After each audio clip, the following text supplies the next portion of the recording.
ವಿಗ್ರಹ, ಆ ಹೂವು, ಈ ಬಳ್ಳಿ ಎಲ್ಲ ಒಂಥರ ವಿಚಿತ್ರವಾಗಿದೆ.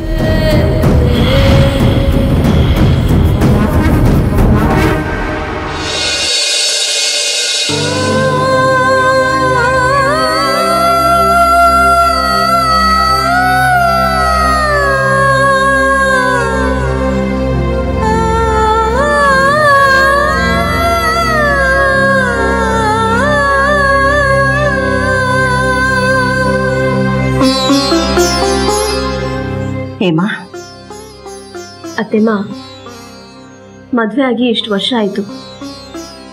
ನಿಮ್ಮ ಮಗ ನನ್ನ ಮೇಲೆ ಒಂದೆರಡು ಮಾತು ಅಂದಿರಬಹುದು, ಆದರೆ ಯಾವತ್ತೂ ಕೈ ಮಾತ್ರ ಮಾಡಿರಲಿಲ್ಲ. ಆದರೆ ಇವತ್ತು ನನ್ನ ಮೇಲೆ ಕೈ ಮಾಡಿಬಿಟ್ರು.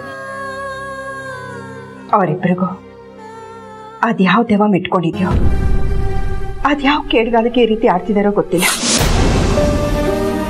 ನೋಡ, ನೀನು ಊಟ ಮಾಡು. ನಂಗೆ ಊಟ ಬೇಡ ಅತ್ತೆಮ್ಮ. ಅತ್ತೆ ಮೇಲಿನ ಕೋಪನ ಕೊತ್ತಿ ಮೇಲೆ ತೀರ್ಸ್ಕೊಂಡ್ರಂತೆ, ಹಾಗೆ ನಿನ್ನ ಗಂಡನ ಮೇಲೆ ಕೋಪನ ಅನ್ನದ ಮೇಲೆ ತೀರ್ಸ್ಕೋಬೇಡ ಕಣೆ. ಊಟ ಮಾಡು. ನಿಮ್ಮ ಮಗ ಕೊಟ್ಟ ಬಹುಮಾನದಿಂದ ನನ್ನ ಹೊಟ್ಟೆ ತುಂಬಿದೆ ಅತ್ತೆಮ್ಮ. ಹೇಮಾ, ನೀನ್ ನನ್ನ ಬಾಯಿ ತುಂಬ ಅತ್ತೆಮ್ಮ ಅಂತ ಕರಿತೀಯ. ಎಷ್ಟೋ ಸಲ ನೀನೇ ಹೇಳಿದ್ಯಾ, ನೀವು ನನ್ನ ಅತ್ತೆ ಅಲ್ಲ, ನನ್ನಮ್ಮ ಅಂತ. ಮಗಳಾದೋಳು ಹಸ್ಕೊಂಡು ಮಲಿಕೊಂಡ್ರೆ ತಾಯಿಗೆ ಸಂಕಟ ಆಗುತ್ತಲ್ವಾ? ನೀನ್ ದುಃಖ ಪಡದಲ್ದೆ ನನಗೂ ನೋವು ಕೊಡ್ಬೇಕು ಅಂತ ಇದೆಯಾ? ಅತ್ತೆಮ್ಮ, ನನ್ನ ಮನ್ಸು ಸರಿ ಇಲ್ಲ. ಈ ಸಮಯದಲ್ಲಿ ನನಗೆ ಊಟ ಮಾಡಬೇಕು ಅಂತ ಅನಿಸ್ತಾ ಇಲ್ಲ. ನೋಡು, ನಿನ್ನ ಮನ್ಸು ಯಾಕೆ ಸರಿ ಇಲ್ಲ ಅಂತ ನನಗೆ ಗೊತ್ತು. ಹೆತ್ತ ತಾಯಿಗಿಂತ ಹೆಚ್ಚಾಗಿ ಪ್ರೀತಿಸಿ ಸಾಕಿ ಬೆಳೆಸಿದ್ದೀನಿ ನಾನು ಅವ್ರನ್ನ. ಅಂಥದ್ರಲ್ಲಿ ನನ್ನ ಮೇಲೆ ಕೈ ಮಾಡಿದ್ದಾರೆ ಅಂದರೆ ಯೋಚನೆ ಮಾಡಿ ನೋಡು, ಅವ್ರ ಮನಸ್ಸಲ್ಲಿ ಎಂಥ ರಾಕ್ಷಸತ್ವ ಇರಬೇಕು ಅಂತ. ಇಲ್ಲ ಅತ್ತೆಮ್ಮ, ಇಬ್ರು ಏನೋ ಮಾಡ್ತಾ ಇದ್ದಾರೆ, ಆದ್ರೆ ಏನು ಅಂತ ಗೊತ್ತಾಗ್ತಾ ಇಲ್ಲ. ಗೊತ್ತಾಗುತ್ತೆ. ಅರ್ಜುನ್ ಬರ್ಲಿ, ಅವ್ರ ಕ್ರಾಚರ ಬಿಡಿಸ್ತೀನಿ. ನೋಡು, ಮುತ್ತೈದೆ ಉಪವಾಸ ಮಲಿಕೋಬಾರ್ದು. ಮನೆ ಒಳ್ಳೇದಾಗೋದಿಲ್ಲ ಕಣೆ. ನನ್ನ ಮಾತು ಕೇಳು, ಊಟ ಮಾಡಮ್ಮ.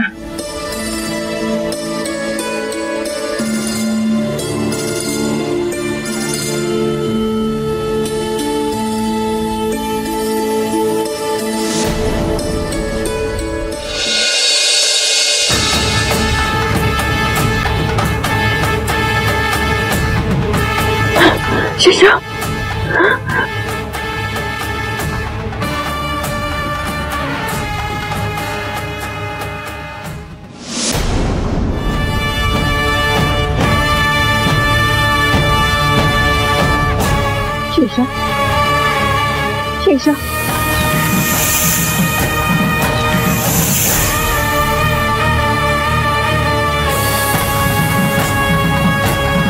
ಅಮೃತ, ಯಾಕಮೃತ, ಏನಾಯ್ತು? ನಾನು ಸುರಕ್ಷಿತವಾಗೇ ಇದ್ದೀನಿ ಅಮೃತ. ನೀನು ಆತಂಕ ಪಡೋ ಹಾಗೆ ನನಗೆ ಯಾವ ಅಪಾಯನೂ ಆಗಿಲ್ಲ. ಸರಿ ಅಮೃತ.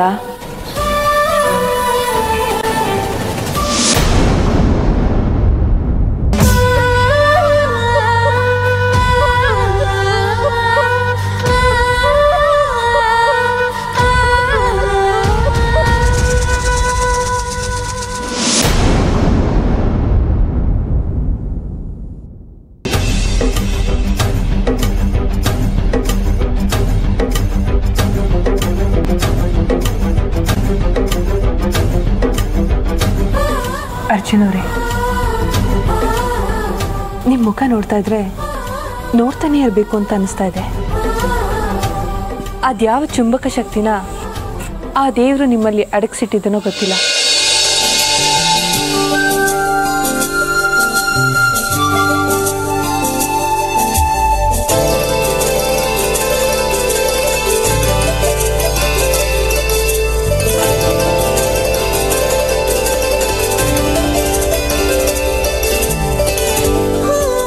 ಅರ್ಜುನ್ ಅವರೇ, ಅರ್ಜುನ್ ಅವರೇ,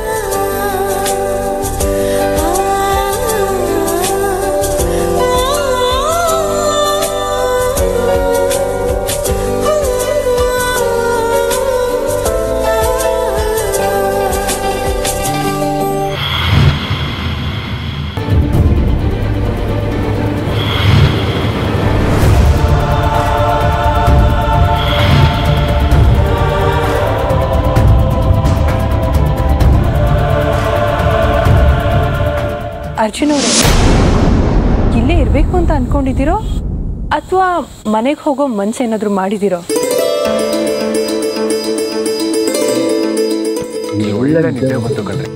ನಿಮ್ಗೇನೋ ಒಳ್ಳೆ ನಿದ್ದೆ ಬಂತು, ಆದರೆ ನನಗೆ ಅವಾಗ ಎಚ್ಚರ ಆಗ್ತಿತ್ತು.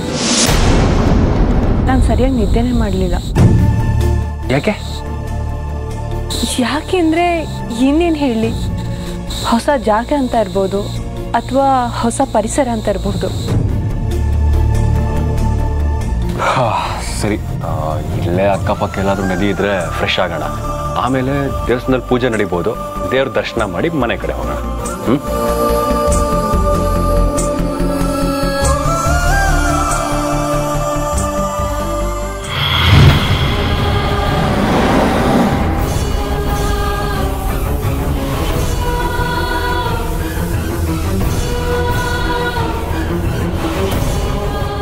ಬಾಬಾ,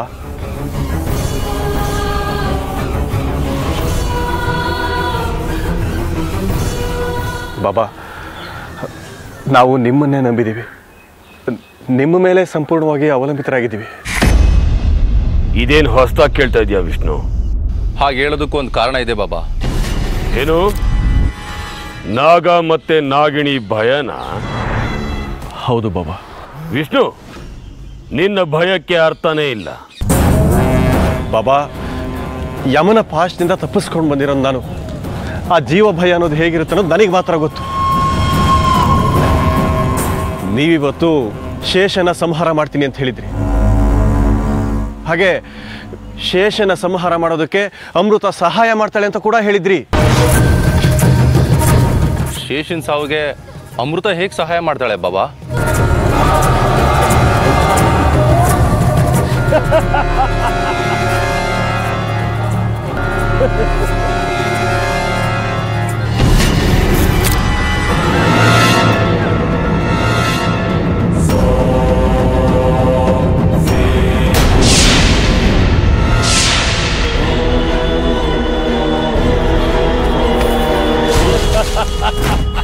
ಬಾಬಾ, ಇದೇನಿದು? ನಮ್ಮಣ್ಣನ ಯಾಕೆ ಅಮೃತ ಮಾಡಿದ್ರೆ?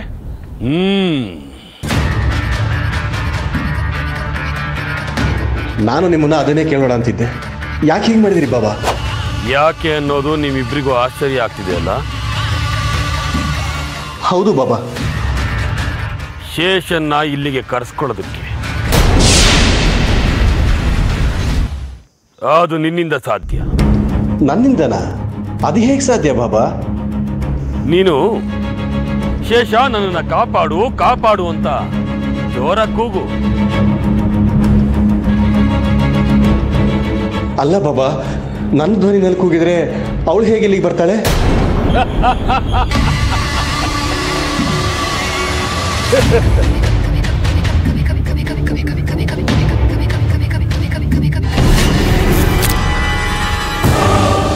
ಈಗ ನೀನು ಅಮೃತ ಕೂಗು. ಶೇಷ ನನ್ನನ್ನು ಕಾಪಾಡು ಕಾಪಾಡು ಅಂತ ಕೂಗು.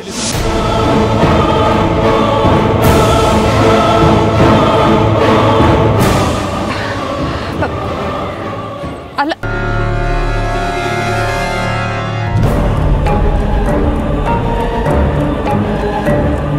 ಬಾಬಾ,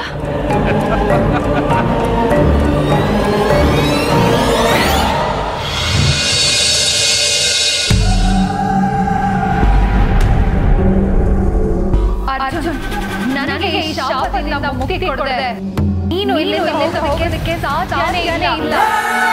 ನನ್ನ ಮಾಯಾ ಶಕ್ತಿ, ನನ್ನ ಚುಂಬಕ ಶಕ್ತಿ ಎಂತದ್ದು ಅನ್ನೋದು ನಿನಗೆ ಗೊತ್ತಿಲ್ಲ. ನಾನು ಹೆಣ್ಣಾಗಿರೋ ಚಾಣಕ್ಯ. ಬಾ ಬಾ, ನನ್ನ ಹತ್ರಕ್ಕೆ ಬಾ. ಒಂದೇ ಸಲ ಸ್ಪರ್ಶ ಮಾಡ್ಬಿಡು.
ಅರ್ಜುನ್ ಅವರೇ,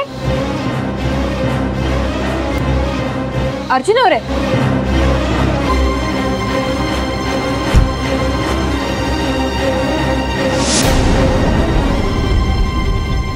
ಅರ್ಜುನ್ ಅವರೇ, ಅಲ್ಲೇನ್ ಮಾಡ್ತಾ ಇದ್ದೀರಾ?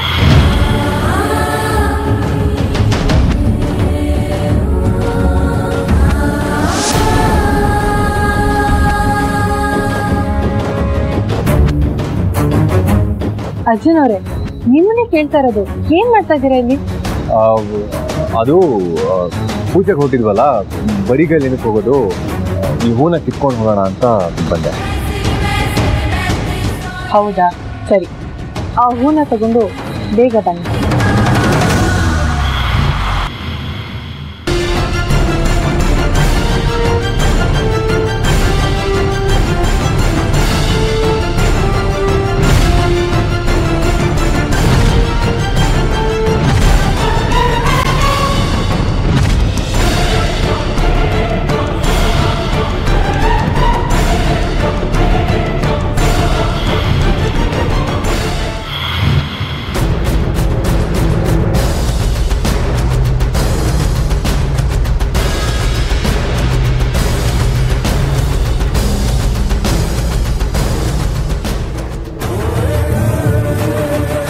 ಈಗ ನೀನು ಶೇಷ ನನ್ನ ಕಾಪಾಡು ಕಾಪಾಡು ಅಂತ ಕೂಗು.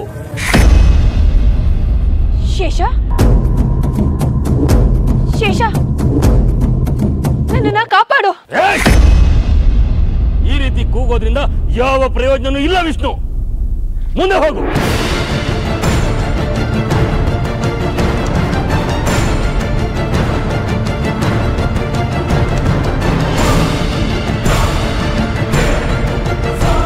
ಜೈ ಮಹಾಕಾಲ.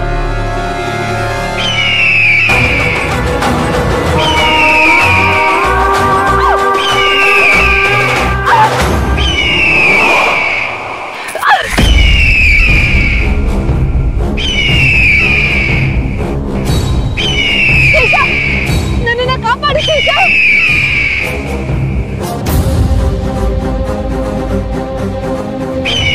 ಶೇಷ, ನನ್ನ ಕಾಪಾಡು.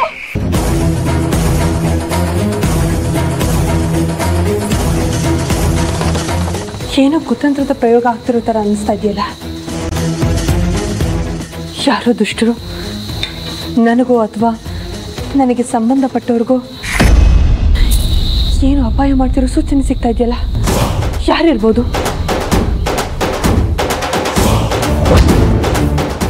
ಏನಿರ್ಬೋದು?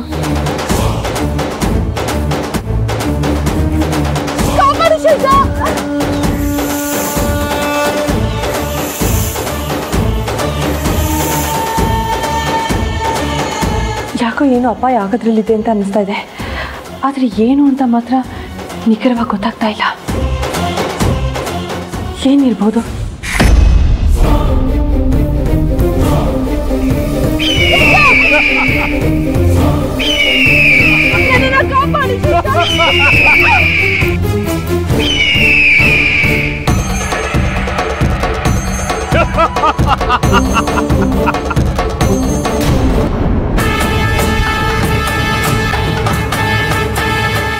ಅಮೃತವ್ರೆ, ಬನ್ನಿ ದೇವ್ರ ದರ್ಶನ ಮಾಡಕ್ಕೆ ಹೋಗೋಣ.